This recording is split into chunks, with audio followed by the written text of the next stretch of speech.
सभी को सादर नमस्कार। कैसे हैं प्यारे विद्यार्थी आप सभी? उम्मीद है आप सब बहुत मस्त होंगे। आज मैं आपसे कुछ बात करूंगा और उन मेरी बातों को माइंड में और एक जो हम शब्द यूज करते हैं जहान में उन बातों को बिठा लेना। प्यारे विद्यार्थियों, बहुत काम की मैं बातें करूंगा, उन बातों को गौर से आपको सुनना है और समझना है। आज की हमारी इस बात का टाइटल होगा चंचल मन से लिया गया डिसीजन। क्या कहा मैंने?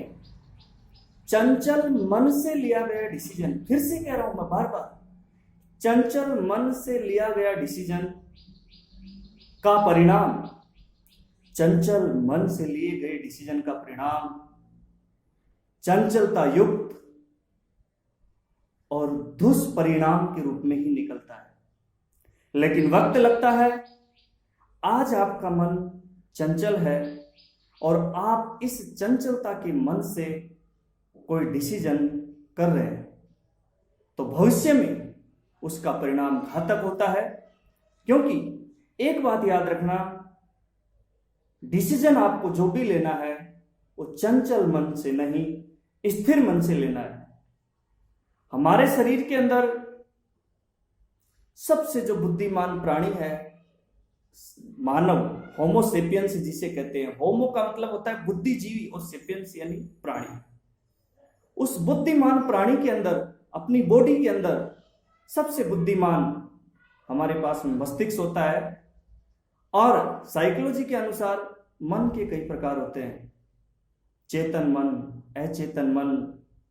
तो मैं आज आपको बताऊंगा कि यदि आप स्थिर मन से कोई डिसीजन करते हैं, स्ट्रांगली स्थिर रूप से कि मुझे ये करना है तो करना है, नहीं करना है तो नहीं करना है, तो उसका परिणाम भी स्थिर होगा। और यदि आप चंचल मन से डिसीजन कर रहे हैं तो उसका परिणाम भी चंचल ही निकलेगा। लेकिन चंचल मन का डिसीजन आपको लेते समय भले ही प्रफुल्लित करता हो मन को, लेकिन वो बाद में घातक सिद्ध होता है। प्यारे विद्यार्थियों, ध्यान से सुनना। आप किसी चौराहे पे खड़े हैं, आपको अब रास्ता चूज करना है कि फर्स्ट से जाओगे, सेकंड से जाओगे, थर्ड से जाओगे या फोर्थ से। आप वहां पर पथिक हैं और पथ का चुनाव कर रहे हैं। तो आपको क्या करना है, जो फर्स्ट रास्ता है उसमें फूल ही फूल बिछे हुए हैं। आगे का पता नहीं कि इस रास्ते में लास्ट तक फूल हैं या कुछ पथ के प्रतिशत यानी कि थोड़ी ही दूर फूल बिछे हुए हैं, आगे कांटे कांटे, ये आपको पता नहीं है। उसकी प्रारंभिक स्टेज सुशोभित है, फूल ही फूल आपको दिखाई दे रहे हैं। दूसरा रास्ता, उसके अंदर और भी महकती हुई खुशबू के फूल बिछे हुए हैं, आगे कांटे ही कांटे, लेकिन आपको पता नहीं क्योंकि वो लुभावना है। तीसरे के अंदर क्या है कि तीसरे में और भी खुशबू से महकते हुए फूल, ऊपर भी फूल, नीचे भी फूल, फर्श में भी फूल, बाएं भी फूल, दाएं भी फूल, और इतना डेकोरेट रास्ता है कि मैं तो इस रास्ते को चूज करूंगा। लेकिन ये पता नहीं कि उस रास्ते के अंदर जो फूल हैं कुछ दूरी तक ही बिछाए गए हैं, आगे कांटे ही कांटे हैं। और एक रास्ता जिसके अंदर शुरू में 10% तक कांटे, लेकिन आपको दिख जरूर रहा है कि आगे इसके अंदर फूल होंगे। प्यारे विद्यार्थियों, अब आप चुनाव करोगे फूल वाले रास्तों का। उस 10% एक रास्ते में कांटे बिछे हुए हैं, 90% उसमें फूल बिछे हुए हैं आगे, यानी कि 90 और 10 100। हमारा जीवन भी 100 का ही है। 10% यदि आपने उस कांटों के पथ को तय कर लिया तो आगे 90% जो आपका पथ है वो फूलों से महकता हुआ होगा। लेकिन आपको शुरू में कठिनाई होगी और उस कठिनाई के लिए आपको स्ट्रांग डिसीजन करना पड़ेगा कि मुझे इस पथ पर ही जाना है, आगे मुझे फूल मिलेंगे। यदि आप किसी फूल वाले रास्ते को चूज किए, आगे उसके अंदर कांटे ही कांटे हैं, क्योंकि पहली जो स्टेज है वो फूलों की है और आप ये देख रहे हैं कि आज वर्तमान के अंदर यहाँ पर अभी इस समय इस पथ में फूल ही फूल हैं। आगे कांटे हैं, दिख भी रहे हैं आपको कि आगे कांटे हैं, लेकिन फिर भी आप उस फूल वाले रास्ते को चूज कर रहे हैं। मेरा कहने का मतलब यह है कि प्यारे विद्यार्थियों, आप मन को चंचल ना करके, आप मन को चंचल ना करके मन को स्थिर करें। आप मन को चंचल ना करके मन को स्थिर करें और स्थिर मन के अनुसार स्ट्रॉन्ग डिसीजन ले। स्थिर मन से स्ट्रॉन्ग डिसीजन ले कि मुझे ये करना है तो करना है।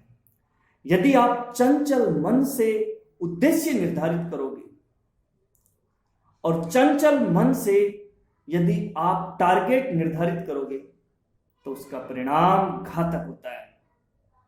बड़े बड़े जो महान साइंटिस्ट, दार्शनिक साइंटिस्ट, फिलोसफियर, थिएटर, चिंतन मनन करने वाले बड़े बड़े महान महापुरुष, इन सब ने यही कहा है कि चंचल मन से डिसीजन नहीं लेना है। मन स्थिर रखो, फिर डिसीजन लो और फिर उस पथ पर आप पथिक के रूप में धीरे धीरे आगे बढ़ते रहो। आपको वो लक्ष्य जो आपने सोचा है वो जरूर मिल जाएगा। आपने सुना होगा गुरु द्रोणाचार्य की कहानी। ध्यान से सुनिए। अर्जुन और दुर्योधन के गुरु तो एक ही थे। अर्जुन और दुर्योधन के गुरु तो एक ही थे, द्रोणाचार्य। लेकिन अर्जुन के मन में एक टारगेट था, स्थिर मन से डिसीजन करता था। दुर्योधन चंचल मन से डिसीजन करता था और यही परिणाम हुआ कि जो स्थिर मन से डिसीजन करता था वो धनुर्धारी कहलाया, जिसका नाम आप जानते हैं, अर्जुन। जो चंचल मन से डिसीजन करता था, मन को भ्रमित करता था, मन को जगह जगह डुलाता था, वो था दुर्योधन। वो उस टाइम में जब चंचल उसका मन था, उस टाइम में बहुत प्रफुल्लित होता था कि मैं बहुत अच्छा कर रहा हूं, लेकिन उसको पता नहीं था कि चंचल मन का डिसीजन का परिणाम घातक होता है। स्थिर मन का डिसीजन हमेशा अच्छा होता है। आपने गुरु द्रोणाचार्य की कहानी तो सुनी होगी। द्रोणाचार्य ने सभी शिष्यों को अपनी विद्या सिखा करके फिर बाद में बोला कि बेटो, आज तुम्हारी परीक्षा है, देखते हैं इस परीक्षा में कौन कौन सफल होता है। बारी बारी से एक के बाद कौरव और पांडव आते गए। एक पेड़ बरगद का बोलते हैं, कोई पीपल का बोलते हैं, मैं यूं कहूंगा कि एक पेड़ था। उस पेड़ पर एक चिड़िया को बिठाया और बोला कि आपको इस चिड़िया का निशाना, जो आपने कहानी सुना होगा ना, कि चिड़िया की आंख बेंधनी है। बारी बारी से एक के बाद एक आते रहे। दुर्योधन ने कहा कि बेटे आपको क्या द्रोणाचार्य ने कहा कि बेटे आपको क्या दिखाई दे रहा है। तो दुर्योधन का जवाब था कि मुझे पेड़, पत्ते, आकाश, सुंदर सा बादल, पक्षियों की चहचहाट सुनाई दे रही है।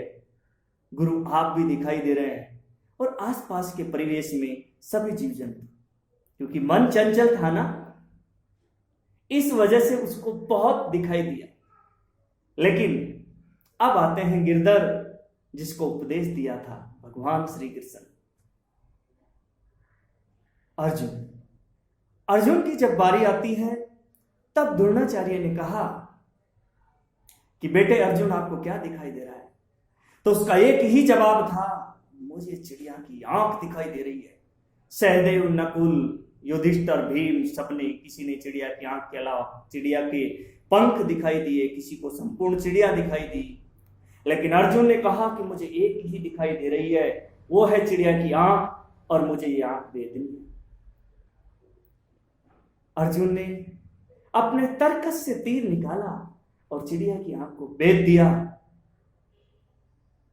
क्योंकि उसका टारगेट एक था और डिसीजन स्थिर मन से लिया हुआ था।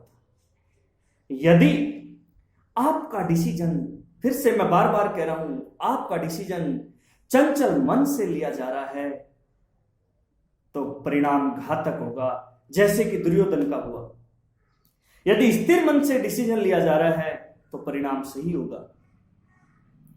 प्रतियोगी परीक्षार्थियों को मैं यही संदेश दूंगा कि सभी प्रतियोगी परीक्षार्थियों के सामने बरगद पक्षियों की चहचहाट सुनाई दे रही है, पहाड़ दिखाई दे रहे हैं, बादल दिखाई दे रहे हैं। Railway NTPC, group D, third grade, REET, पटवार, ग्राम सेवक, जूनियर अकाउंटेंट, एलडीसी, भिन्न भिन्न प्रकार की प्रतियोगी परीक्षाएं, और सब की भिन्न भिन्न प्रकार की परीक्षाओं से भिन्न भिन्न टारगेट डिसीजन कर रहे हैं, क्योंकि मन चंचल है ना। और बहुत सारे विद्यार्थी टारगेट एक ही बना रहे हैं कि मुझे चिड़िया की आंख बेदनी तो बेदनी, मुझे रीड टारगेट करना तो करना, और वो करेंगे, उस एग्जाम को क्रैक करेंगे। ध्यान से सुनना, मैं आपको यही कह रहा हूं, मन को चंचल मत करना, क्योंकि मन लोभी मन लालची मन चंचल चोर, मन लोभी मन लालची मन चंचल चोर, अरे मन के मते ना चालिए पलक पलक मन और। आपका मन कुछ समय में करेगा कि मैं थर्ड ग्रेड टीचर बनूंगा, कुछ समय में करेगा कि मैं पटवारी बनूंगा, कुछ समय में बनेगा मैं ग्राम सेवक बनूंगा, क्योंकि आपका मन चंचल है। ऐसे भिन्न भिन्न प्रकार की घटनाओं के लिए हमारा मन चंचलित होता रहता है। हम सामाजिकता के अंदर जीवन जीते हैं, सामाजिकता में भी कई ऐसे कार्य होते हैं जिनमें हम एक बार मन को चंचल कर लिए कि नहीं ये सही है, ये गलत है, फिर दूसरे दिन हम देखते हैं कि नहीं यही ठीक है, फिर सुबह देखते हैं कि हम ये गलत है, फिर रात को देखते हैं कि नहीं ये ठीक है, फिर एक सप्ताह बाद में देखते हैं कि ये गलत है, फिर देखते हैं कि नहीं यही ठीक है। तो आपका मन चंचल हो गया है। मन को चंचल नहीं, मन को स्थिर कीजिए। चंचल मन का डिसीजन का परिणाम घातक होगा। मैं बार बार आज इस लाइन की पुनरावृत्ति कर रहा हूं, क्योंकि मैं कुछ लोगों को, कुछ विद्यार्थियों को ये संदेश दे रहा हूं कि चंचल मन का डिसीजन घातक होता है। भले ही आप डिसीजन कोई भी लो, मैं ये नहीं कह रहा एक ही डिसीजन लो, कोई भी लो, जैसा आपके मन में है वही डिसीजन लो, जहां आपका मन टिकता है वहीं टिको, लेकिन टिकाइए। यदि आपका मन एक बार किसी पे भी नहीं टिका, किसी भी वैकेंसी पे, किसी भी इंसान पे, मान लीजिए किसी दोस्त को आप पसंद करते हैं और उसको आपने माइंड में सेट कर लिया कि हाँ ये सही आदमी है, तो ठीक है, और उसी व्यक्ति को आप फिर बाद में करते हैं कि नहीं यार ये तो गलत है, फिर सुबह देखते हैं कि यार ये तो सही है, फिर 25 लोगों को और देखते हैं, फिर कहते हैं कि नहीं यार वो पहले वाला बेटर था, इसका मतलब मन चंचल हो गया, और मन चंचल हो गया तो उसका परिणाम घातक होता है। चाहे भले ही मैं ये नहीं कह रहा हूं किसी एक व्यक्ति पे टिकिए, किसी एक टारगेट पे टिकिए, लेकिन टिकिए, ये नहीं कि बार बार कंफ्यूजन माइंड में पैदा करें। माइंड के अंदर कोई बात सेट करनी तो करनी, नहीं करनी तो नहीं करनी, टारगेट एक रखिए, जैसा कि मैंने अर्जुन और दुर्योधन की कहानी आपको बताई। क्योंकि प्यारे विद्यार्थियों, एक बात और मैं बोलूंगा, समय नदी की तरह बहता रहता है और मानव उसमें नौका समान है। समय नदी की तरह लगातार प्रवाहित है, बह रहा है, रुक नहीं रहा है, और नदी उसे ही कहते हैं जिसका जल गति में हो, समय उसे ही कहते हैं जो निरंतर चलता है। तो समय नदी के समान है, हम उसमें नौका समान है। नौका पानी में स्थिर नहीं रहती है, भले ही उसको नौका स्टेशन पे रोक दिया जाए, खूंटे से नाव को बांध दिया जाए, लेकिन फिर भी नाव वहां डगमगाती रहेगी। उसी प्रकार से हमारा यह जीवन है। यदि हम, ध्यान से सुनना, मैं फिर से कह रहा हूं, यदि हम समय रहते किसी अच्छे डिसीजन को नहीं कर पाते हैं, हमारा मन चंचल हो जाता है, तो फिर हम चंचल मन के अनुसार ही कुछ डिसीजन करेंगे, और चंचलित मन के अनुसार डिसीजन करेंगे, उसका परिणाम क्या होगा हमको पता नहीं।